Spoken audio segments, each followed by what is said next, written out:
It's a legit boss, Sasha Banks, and everyone's champion, and you are listening and watching The Revolution. I'm part of The Revolution, the evolution, everything, like a boss. You got it? Watch it. Subscribe. Stay tuned. Every week. There you go. Alright guys, welcome to our preview and predictions for the first of the separate brand split pay-per-views as we set to kick off this new era with SmackDown's very own Backlash pay-per-view. Elle, you ready to feel the backlash? Yeah, I'm actually rather excited for this one. It feels like the start of something new. I know, for the past few ones, we've been saying we want something new, and I think this is a pay-per-view for SmackDown to, kind of prove their worth. Fair enough, SmackDown has been pretty good for the past few weeks, but this is kind of the first battle in the war, you could say, where they really need to push the ball out of the park. It really is. This is kind of the starting point because we had SummerSlam last month where both brands were involved. So this is the first of those pay-per-views where they're actually going to go up against each other. And SmackDown, they get to go first. They get kind of set the wheels in motion. So however this goes, I think this could then set up Raw for the next pay-per-view to try and top it. And hopefully if that is the case, then we should just get great pay-per-views every 2 weeks, I think it is, where each of them try to outdo each other. So we've got SmackDown going first. And I think this time around, being the first of those pay-per-views, everyone on that card, because really, it's took out a lot of the top superstars from Raw. So we've got some of the mid-card guys. This is their chance to really shine and really show what they can do. So I think this is going to be like an NXT pay-per-view where everyone's up for it. And they really do want to show what they can do so they can maybe then push on and get a chance that they wouldn't have got before the brand split actually come in. Yeah, definitely. It's going to put apart the people who are all mouth and talk and who say they want a shot and things. Then this is kind of the time where they really need to prove their worth, because if they're not going to, then why stick them around? There's a lot of other people who could really do those spots, and because there's so little spots now that literally it could be anyone's game, so everyone really needs to do the best. They really do, and I think whatever they do here, this is the starting point. Like you said, SummerSlam, it doesn't really count. So this is the starting point, and I think we've got a lot to look forward to. So let's move on to the match card then. We're going to kick things off on the main show, as there's no pre-show with matches this time. We do have some kind of pre-show, but I think it's just going to be a panel show. So we've got the regular panel on there, and they're just going to kind of talk about the matches as opposed to actually having one on there. So the first match that we'll have, it is a Tag Team Championship qualifier match for the final, as the Usos take on the Hype Brothers for a place in the final where they'll take on Heath Slater and Rhino. So how do you see this one going?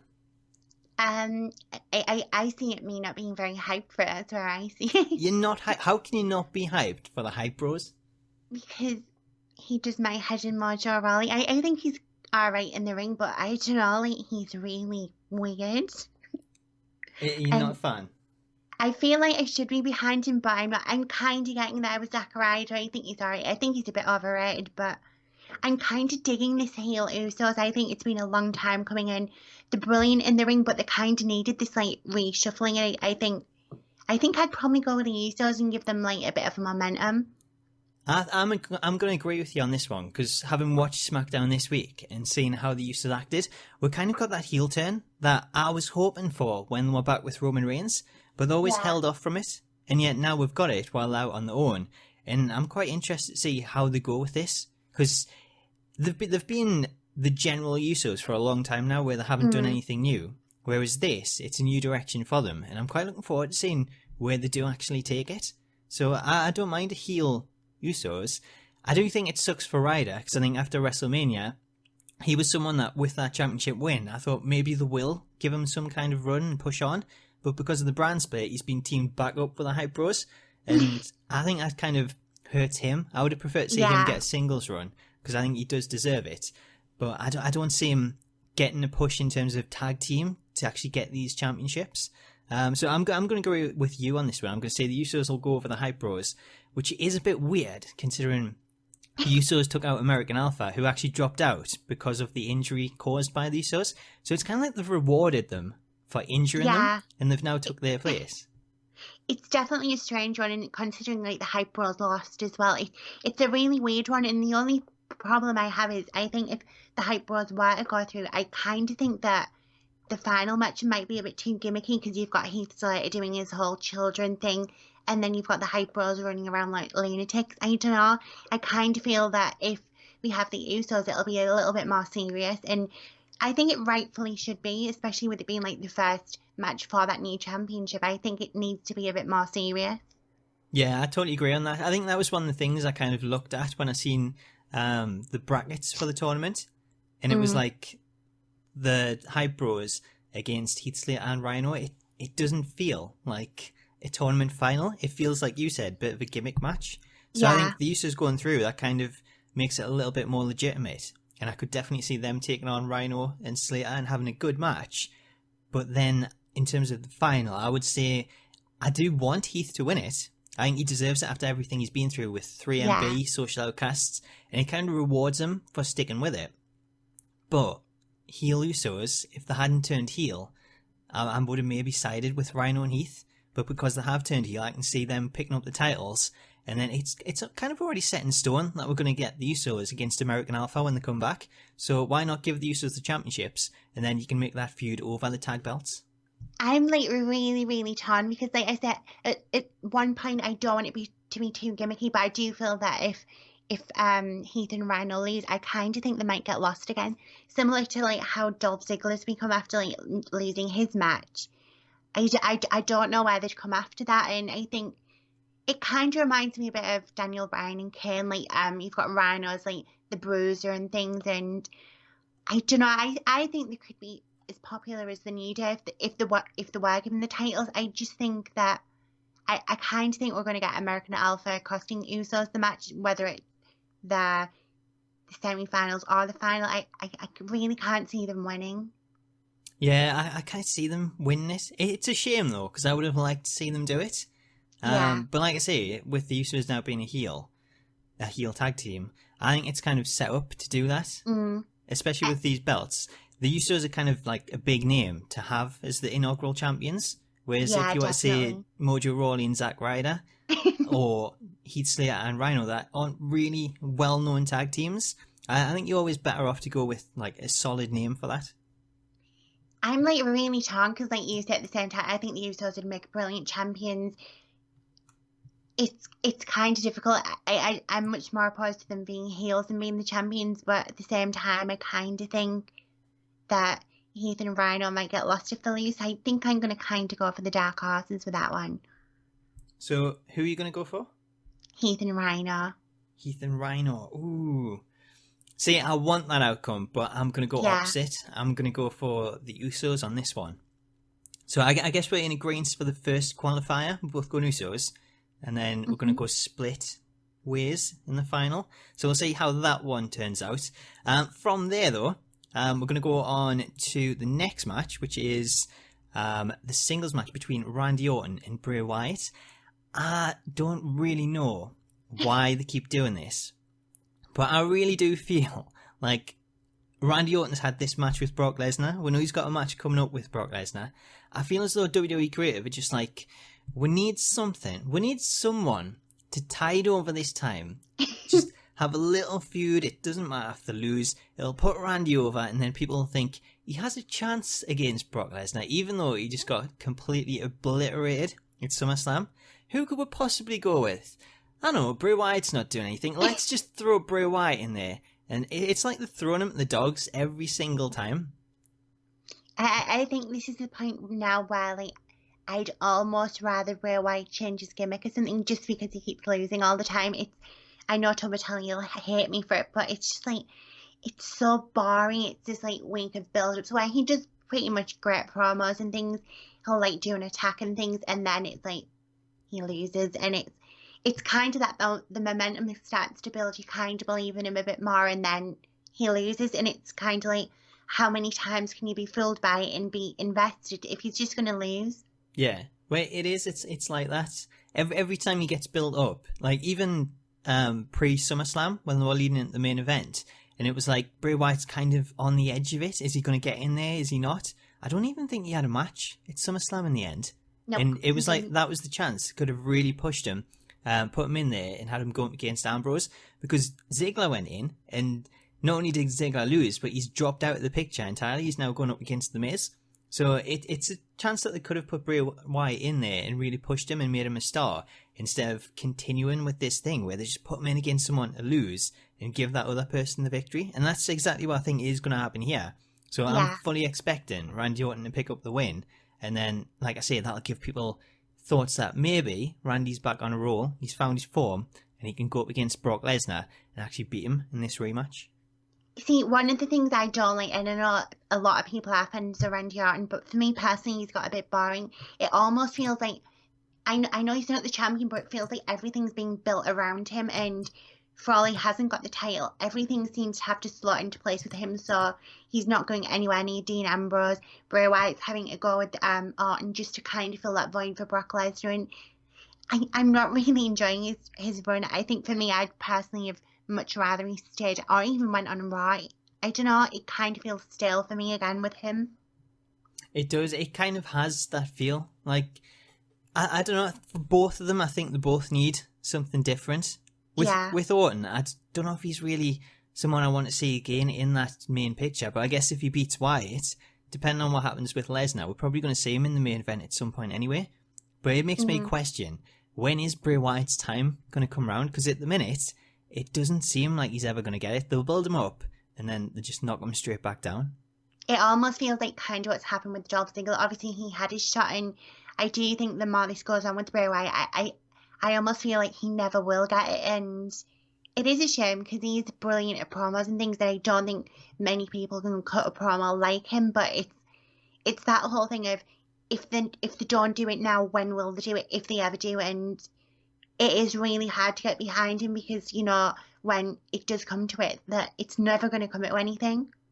Yeah, I totally agree with that. It is just a shame overall for Bray Wyatt. I think he does need something different.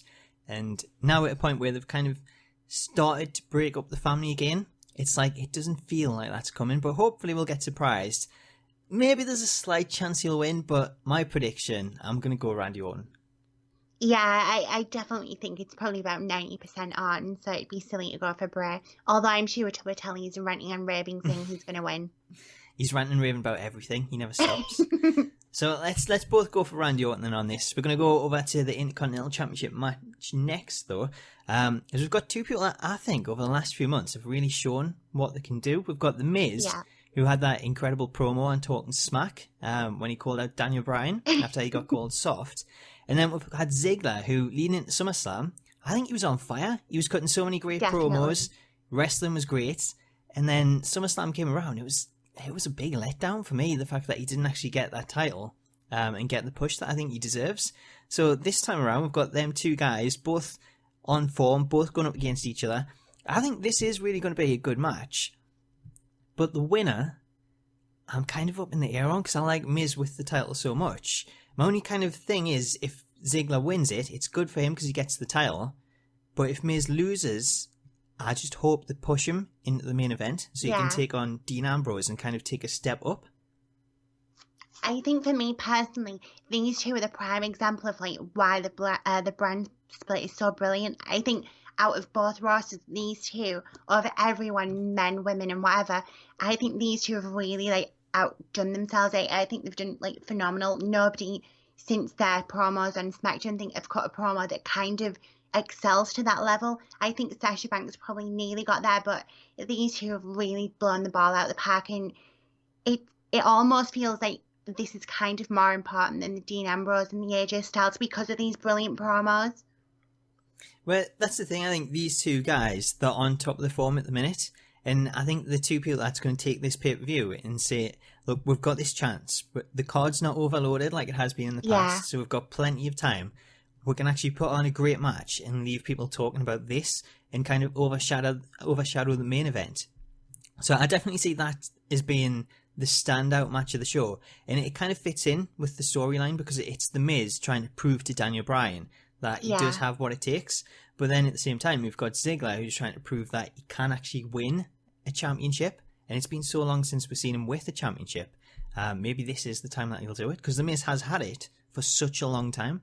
Like you said, I think they've definitely both outdone themselves. And for me personally, I think this is definitely the match I'm looking forward to most. And I kind of feel that this could be the match of the night, not because of the wrestling ability, but the story that will go into the match and the promos and things. And this is the type of match like I've wanted for years. Like I don't feel we kind of get this like gritty promo thing no more. And I really don't remember the last time I was kind of this excited for a match that for me wasn't a women's match, because that's kind of what I look forward to. But this, like, I'm really behind this, and I think they've done brilliantly, and I literally can't praise them anymore. So I'm just really torn on who I want to win. I kind of feel that the Miz might win and drop the title to prove his worth to Daniel Bryan, but then I kind of feel that at some point Dolph might turn heel, because he loses when it matters and things, and he's not getting to kind of prove how good he is.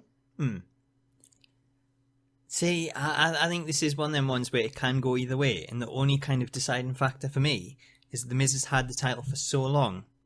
Maybe it is time for him to drop it, especially if it does mean that he then takes a step up. So I think prediction-wise, I'm going to go with the Miz in the hope that that rejuvenates him and gives him the focus on the main title, while it also does the same for Ziggler, and it gives him a championship to hold and kind of make his own and maybe put a stamp on it. And then he can then kind of go back to the main event in a later time, kind of like the Miz has. I'm like really torn because like I'm such a huge Dolph fan, but I think, like you said, I think Doom is much better to win it and then drop it, to kind of like what they've done with people in NXT. Like they go on to kind of like cash in the title to get like a bigger opportunity. I think that'd be brilliant, but at the same time, I do wonder like where it and leave Dolph. Yeah. But then Dolph's one of these people who've had like the title so many times that would it make a difference if he had it? I really don't know. Well, that's the thing. I think he has held the Intercontinental Championship so many times, but the difference this time is with the brand split being in, there's a lot more focus on it. So it's kind of like the second World Championship now in terms of SmackDown. So I think there is more of a chance for it, that he is going to really push it and show what he can do, make it his own. And either way, I think win for a great match. He's going to steal the show like he always does. And for me, I think he's going to steal the Intercontinental title. Do you agree? I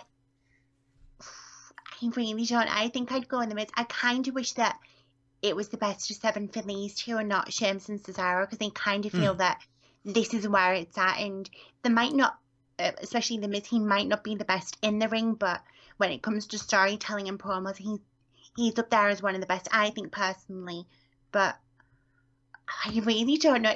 I kind of feel that if there was another outcome possible, it would go with that, but I really don't know what they could do to kind of protect both of them. Yeah, you mean like being a disqualification or something like that? Yeah, because then you'd obviously have to prolong that feud again, whereas I kind of feel it should sort of end, but have like little storylines playing off of it. I really don't know. Well, unless it could lead to Daniel Bryan's being saying he's fit and ready and he wants to come back. Maybe Daniel Bryan will cost Miz the match and then they'll have a match. It probably won't happen, but we can dream. We can dream. Do you think that could happen one day? Do you think we'll see the Miz against Daniel Bryan if he does get the chance to have one more match? See, I think if we were to have something like that, I don't think it'd be a full-on match. I think it'd be the kind of like where you see, do you know, someone who's not like in a wrestling role, say like Vicky Guerrero or John Laurinaitis. I think it'd be something like that as opposed to a full-on wrestling match. Because I don't know. I think it I could don't happen. think they'd want to hurt him. I'd love to see it, don't get me wrong, and I kind of feel the more that the Miz and Daniel Bryan go on, I almost feel it'd be kind of like WrestleMania worthy, but obviously we're a long way off. Yeah. I don't know, in regards to Daniel Bryan, I think what they've done, WWE, have done a great job of maybe planting the seeds that perhaps one day it could actually happen. And WrestleMania is still a long way away. But maybe they could go with, saying to Daniel Bryan, we know you want to get back in the ring. You're very vocal about it. You keep telling people when you do interviews, and that it's only WWE that's stopping you from doing that. Maybe they can come to some kind of agreement where Daniel says, right, I'll sign this disclosure that says if anything happens to us during this match, then it's on me, and it gets rid of any responsibility for WWE. I think that's the only way that they would maybe do that at this point. Yeah. But I could see one final match for him where he does get that send-off at WrestleMania. I think The Miz is a perfect opponent. See, I think with this in my head, I think I'm going to have to now go with Dolph.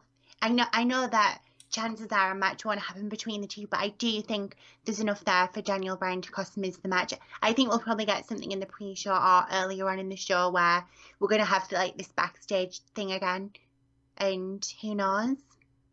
Hopefully we'll get like a nice little treat. Hopefully. So I swayed you. You're going to go Dolph Ziggler. Yeah, I think I'm going to have to go Dolph now.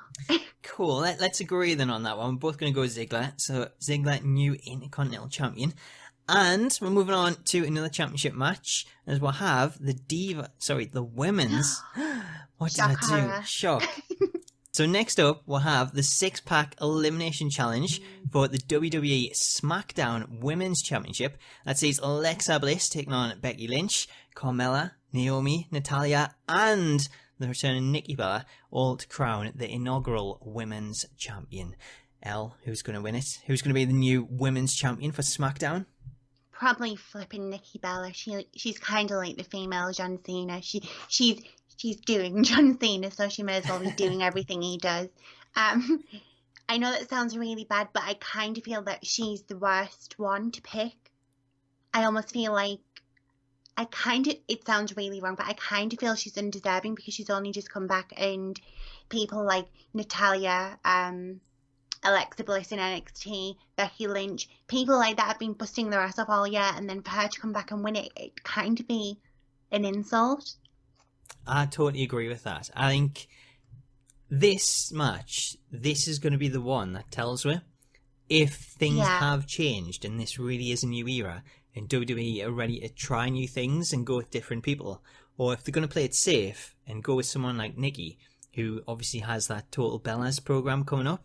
Yeah. And being champion would be a good way to promote it, which is what WWE used to do.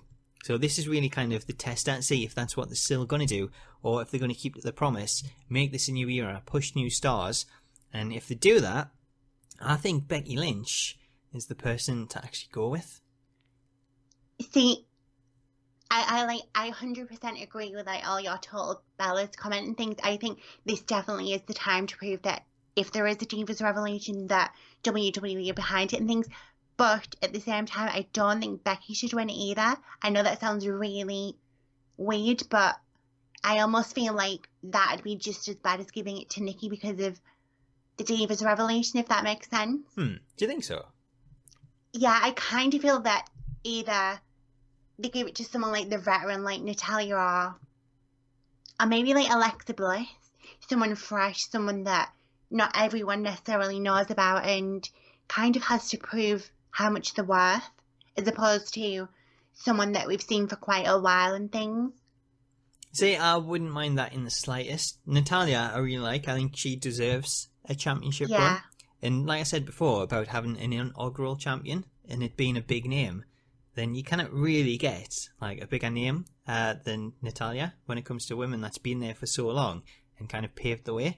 So I would be happy with Natalya. Alexa Bliss, again, a huge talent that's coming through. I think that really sets the standard of like things to come if she was to pick up it. In terms of the others, I wouldn't say Naomi. I wouldn't say Carmella. I don't know. Nikki does stand out as someone that I think there is a chance that I'd give it to. But because of the way that they played this and saying Becky's been the #1 women's draft pick on SmackDown and it's been there for a reason.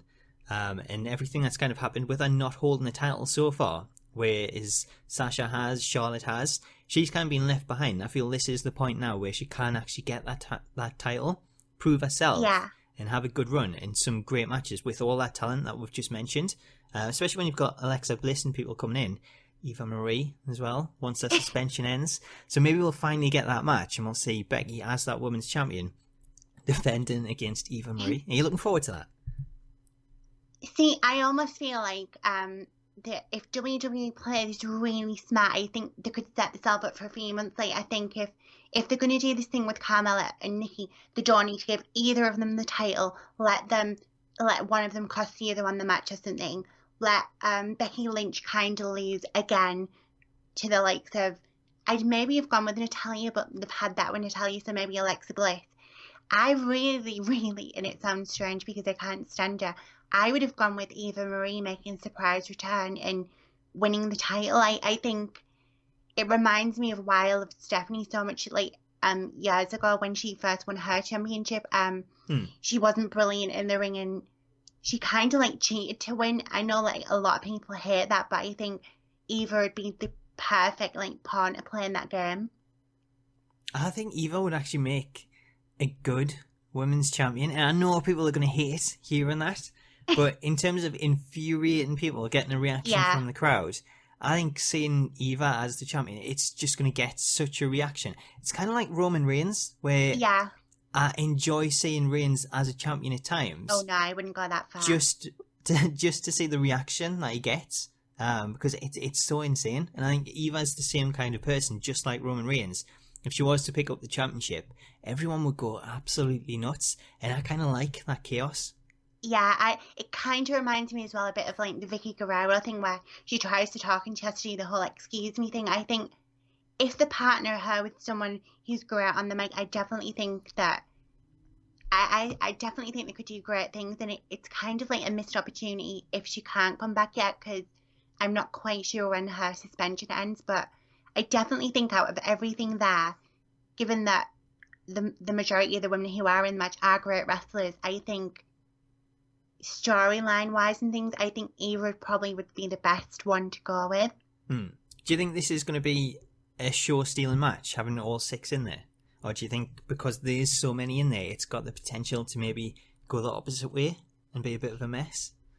I think, and it's really bad for me to say because I do love the women, I think it probably will be a clusterfuck. I think Nikki's only just come back, Carmella's kind of green, Natalia's brilliant, but Naomi kind of runs at a different speed and things, so I definitely think we're going to get like a few botch moments. But at the same time, it is SmackDown's first pay-per-view, so if the women are like dedicated to this revolution, who knows, maybe they will blow out the park. And I don't think it will be match of the night, but if they want to prove their worth, it should be. Yeah, I think so. I think all 6 of them have a lot to prove, and to prove that this is the start of the women's revolution in wrestling, especially when it comes to SmackDown. So I'm expecting them all to really give it the all, really give the best in this. But I just worry because there's so many in there. I think you're always better off with like maybe 3, 4 at a maximum. Where when you have 6 in there, it does tend to like overrun things. So I would have preferred a one-on-one match for the title, but I guess we've had so much of that recently. Maybe it's good to get a few more people in there. Who are you going to go with then? Who's your prediction? I think for me, I'm going to have to go with Alexa because I think that'd be the freshest outcome. Well, that is a fresh outcome. I'm going to go... Predictable. Let me guess. Predictable. What, Nikki Bella? Yeah. I'm going to go Becky Lynch. I'm going to stick with my initial prediction. I could definitely see Becky win. I think it gives her a chance to prove it. I will ask you though, what do you think of the championship belt and the tag team championship belts? Because we never actually covered that. You see, I know like a lot of people moan that it's the same designs and things, but I think they look stunning. I think the blue and the silver and things, I think they look absolutely awesome. I think it's kind of a shame that they've got so many that do look the same, because I really do think they look great. I totally agree. I love the SmackDown belts. I'm even kind of coming around to the Universal Championship, although I way prefer the SmackDown ones. The tag belts look much better than the Raw belts. And then the Women's Championship, I think it looks really good. It looks really nice with the white and the blue on there. Yeah, definitely. It is a shame we didn't get like individual designs, but at the same time they look so good that why does it matter? Because at the end of the day, it's kind of not about the design, it's the lineage and things that you put behind the belt. Well, that's the thing. It's just there for show at the end of the day. It's the champion that makes that lineage. So Totally agree. It doesn't matter what it looks like. I think we're set for a really good era of women's wrestling. So we're going to move on then. We're going to move on to the WWE Championship match. We'll have Dean Ambrose defending against the phenomenal AJ Styles. I'm really surprised at this because a few months ago we were talking about AJ Styles getting buried. And when you think about it, this is probably like his 3rd title shot, which kind of seems crazy when he only come in January. So I think he's been pushed really well to get to this point. We've seen him win against John Cena twice now, clean. He also beat him last month at SummerSlam. So now we've got this match set up. Dean Ambrose, AJ Styles.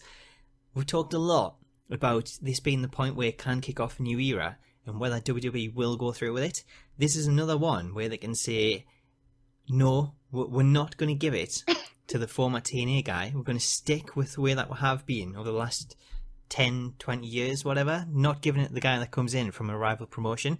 Or they can do like NXT, Samoa Joe coming in, give him the title and just let him run with it. Let the fans be happy, enjoy what's going on, give away a new champion, something fresh. I think now is the time that maybe AJ Styles could actually win it. If he was going to win it, I'd say this is the time to do it. I think God only knows, like, half of us really want a new champion. I think that Dean Ambrose, fair enough, he's alright in the ring, but for me personally, he makes such a crap champion that it's almost like he tries too hard and he's trying to get like this swagger on and he's kind of healing things, and for him it doesn't work. I don't think his moveset's amazing. I think Styles is so much better, and I'd even say that Styles is like way above him on the mic as well. For Ambrose, for me he's really not championship material, and I'd much rather have someone like Styles who you can rely on be champion. Well, that's the thing. I think Dean Ambrose, he said it himself on SmackDown this week. He says AJ beat John Cena in a wrestling match, but when he gets in the ring with Dean Ambrose, it's not going to be a wrestling match. Dean Ambrose is just going to push him to the edge. And I think that is the issue with Dean Ambrose. We don't get those kind of 5-star wrestling matches that we'll have with the likes of AJ against John Cena, even AJ against Roman Reigns. Those matches have been standout. And to me, I can't really remember a standout Dean Ambrose match. Nah, neither can I. They're usually like a shit show, and then you end up with like half a dozen chairs like in the middle of the ring. Well, it's not no DQ, so he cannot rely on the chairs this time. It probably won't stop him. He'll just fling one about somewhere. There's no doubt about that. That's kind of like his lunatic thing, even though he's very much far from a lunatic. If anything, WWE are lunatics for having him as champ. Well, I think there is a lot of people that actually agree with that. It does seem to be quite split from comments and things that I've read. I always thought Dean Ambrose was a big fan favourite, but it turns out, so did I. From what I've read, it's kind of split. There's a lot of people that do like him as champ, but then there's also a lot that aren't really convinced. Yeah, go on. I'd almost kind of got to say that Roman makes a better champ than he does. Like, I know I've said in the past that there's kind of no conviction there from Roman and no passion, but at least he puts on a good match. Like, I will say that he puts on a decent match, but I don't know, you can believe that Roman's a champion, where with Ambrose, to me, he still feels like this mid-card person, and I don't think he's elevated from that just yet. I think maybe a year ago he was, but it's almost like he's gone back within himself and he's never like changed or shaken things up, and he's always stayed the same person. Yeah, he hasn't really changed too much, and I guess my issue is I don't know why I'm supposed to be cheering for Ambrose. Totally agree. Like I mentioned, his matches aren't 5-star. With someone like an AJ Styles, Roman Reigns, even John Cena, they've all had incredible matches, and it gives us a reason to want to watch them and cheer them on.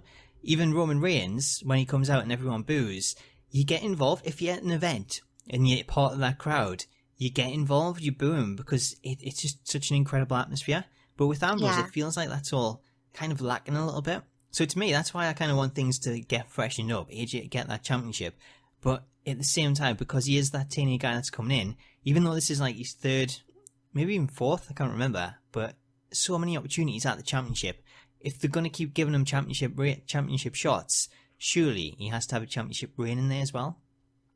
Like you said, I think this has been the perfect opportunity for WWE to kind of like ignore all the crap we've had for the past few years and kind of go into this new era with having like the best possible outcomes, the best match types. And I definitely think AJ Styles is, especially on SmackDown, definitely one of the ones I'd want to kind of represent the brand, because he is great in the ring. He can cut a good promo, and he's got that wow factor which Dean doesn't have. And for me, I can't wait to like see AJ Styles, whereas Dean, I'm like, I'm not too bothered. Yeah, I'll agree with you on that. I think that's definitely the case. He does have that wow factor, and I think as a champion, as a show where it's a brand now going up against Raw, you want a champion that has that factor, and people are going to tune in to actually watch those matches. So I'm kind of hoping, in all, we get an NXT feel, and it's all about the matches. Some great matches on there. Forget about all these weird finishes. Just awesome matches, good, entertaining finishes. That's all I want to see, and then I'll be happy. So, do you not want to see like a Dirty Deeds out of nowhere that kind of like pins him straight away, like with Dolph? No, that's the last thing I want to see, because that totally ruined SummerSlam, seeing Dolph just go down in such a way, it really wasn't what I was expecting. I thought they built up Dolph so well, and then one dirty deeds, it's game over. So hopefully AJ doesn't fall at the same thing. I'm going to go prediction-wise though, AJ Styles. I've got a feeling you may do the same. Oh, totally. There's no way I'm going for the lunatic. I'm like Team Phenomenal. Team Phenomenal. So there we go. That is our predictions for WWE Backlash. It takes place this Sunday. But make sure to get involved. Let us know your predictions in the comments. And of course, if you want to submit predictions, you can submit your predictions to the SmackTalks Prediction League. And then I'll score all the results over on Monday morning. So if you want to head over to smacktalks.org/predictions, then you can submit those there. Elle, before we go, what's coming up on your channel this weekend? And do you want to let people know what's in store for 2K17?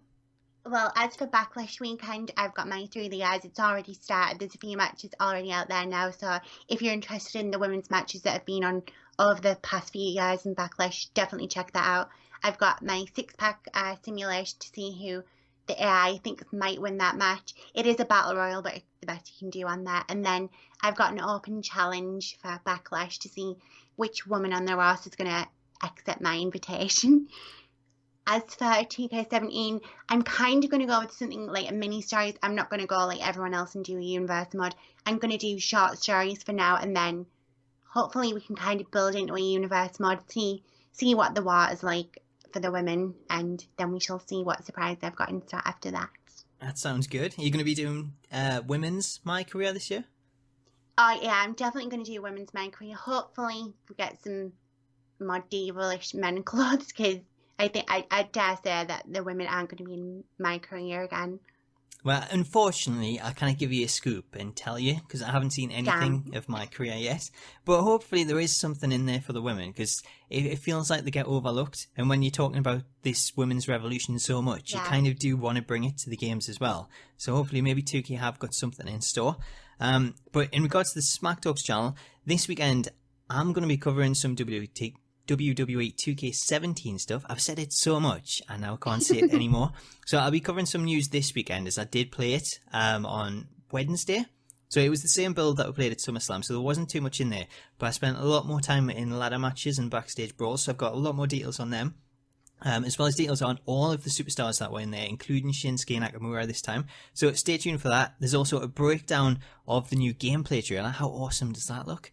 And then we've also got This Week in Wrestling. That's coming up on Sunday. So that'll give you a full week of wrestling news. So you can expect all that. And then WWE 2K17, we're just a month away. And I'll be covering it fully this time. So you can get creations, you can get My Career, Universe Mode. I'm going to try and do it all this year. So hopefully you'll see more content than ever before. No slacking. No slacking. Not this year. This is my year. So guys, that brings us to the end of our predictions. I hope you've enjoyed it. All that's left to be said is have a great weekend. Enjoy Backlash.